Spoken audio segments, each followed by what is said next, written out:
एक पिता ने बड़े ही लाड प्यार से अपनी पुत्री को पाल पोस कर बड़ा किया। सर्वगुण संपन्न होने पर तय समय पर पिता ने अपनी पुत्री का विवाह कर उसको विदा किया। विदाई के वक्त जब पुत्री ने पिता का आशीर्वाद लिया तो पुत्री को गले लगाते हुए पिता ने कहा, बेटा, हमारी रीत ससुराल में नहीं चलेगी, वहाँ के तौर तरीके अलग होंगे, इसलिए ससुराल में जाकर बड़े बूढ़ों के पास बैठकर उनसे सीख लेना। बेटी जब बहू बनकर ससुराल पहुंची तो उसने देखा उसके पति के अलावा घर में उसकी सासू माँ और एक दादी सास थी।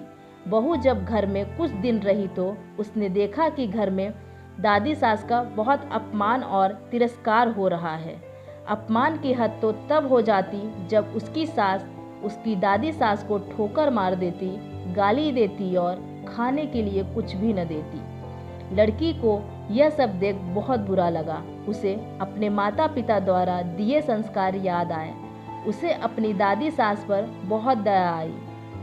उसने सोचा, घर में बड़े बूढ़ों का तिरस्कार होने से घर नर्क बन जाता है, मुझे अपनी दादी सास के लिए कुछ करना चाहिए। उसने सोचा, अगर वह अपनी सास को समझाने का प्रयास करेगी तो उसकी सास उसके साथ भी इसी तरह का बर्ताव करेगी। उसने खुद ही अपनी दादी सास की सेवा करने का सोचा। अब हर रोज घर का काम खत्म करके अपनी दादी सास के पास बैठ जाती और उनके पैर दबाती। कुछ दिनों बाद ही सास को बहू का इस बर्ताव, दादी सास के पास बैठना और उनकी सेवा करना अच्छा नहीं लगने लगा। एक दिन सास ने बहू को बुलाया और कहा, बहू, तुम घर का सारा काम छोड़कर हमेशा दादी सास के पास क्यों बैठती रहती हो? बहू को पता था कि एक न एक दिन उसकी सास उससे यह सवाल जरूर पूछेगी। बहू ने कहा, माँ जी, मैंने घर का सारा काम खत्म कर लिया है, अगर फिर भी कुछ बाकी रह गया है तो काम बताइए। सास बोली, काम तो कुछ नहीं है, लेकिन दिन भर दादी सास के पास बैठना ठीक बात नहीं। बहू ने सास की बात को बड़े ध्यान से सुना और कहा, माँ जी, मेरे पिताजी ने हमेशा मुझे यही सिखाया कि जवान लड़के लड़कियों के बीच कभी नहीं बैठना।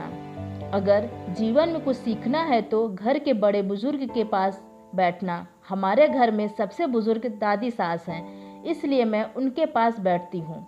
मेरे पिताजी ने मुझे विदा करते वक्त भी कहा था कि अब वही तेरा घर है और वही के रीति रिवाज तुझे मानना है, इसलिए मैं घर के रीति रिवाज के बारे में दादी सास से पूछती हूँ कि मेरी दादी सास आपकी कैसे सेवा करती हैं। सास ने जब यह सुना तो घबरा कर पूछा, बुढ़िया ने क्या कहा तुझे मेरे बारे में? बहू ने बड़ी ही चतुराई और शालीनता से कहा, माँ जी, दादी सास कह रही थी कि अगर तेरी सास मुझे गाली नहीं दे और ठोकर नहीं मारे तो मैं सेवा ही मान लूं। बहू की बात सुनकर सास ने बहू से पूछा, क्या तू भी मेरे साथ ऐसा ही करेगी? बहू सास ने के इसी प्रश्न के इंतजार में थी। बहू ने कहा, माँ जी, मुझे पिताजी ने बड़ों से घर के रीति रिवाज सीखने को कहा था। अगर आपके रीति रिवाज बुजुर्गों के अपमान करने के हैं तो मुझे भी रीति रिवाज मानने पड़ेंगे।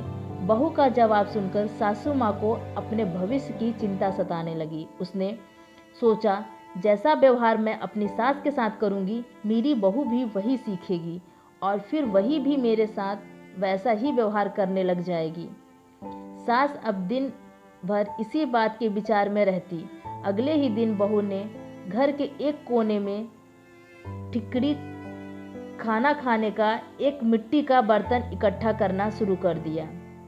घर के कोने में टिकड़ी पड़ी देख सास ने बहू से इतनी सारी टिकड़ी इकट्ठा करने का कारण पूछा। बहू, तुमने यह टिकड़ी क्यों जमा की है? बहू ने बड़ी ही विनम्रता से कहा, माँ जी, आप दादी सास को टिकड़ी में ही भोजन देती हैं, इसलिए मैंने सोचा कि बाद में टिकड़ी मिले न मिले, इसलिए अभी से ही आपके लिए टिकड़ी जमा कर देती हूँ। बहू का जवाब सुनकर सास घबरा गई और उसने पूछा, तू मुझे टिकड़ी में खाना परोसेगी क्या?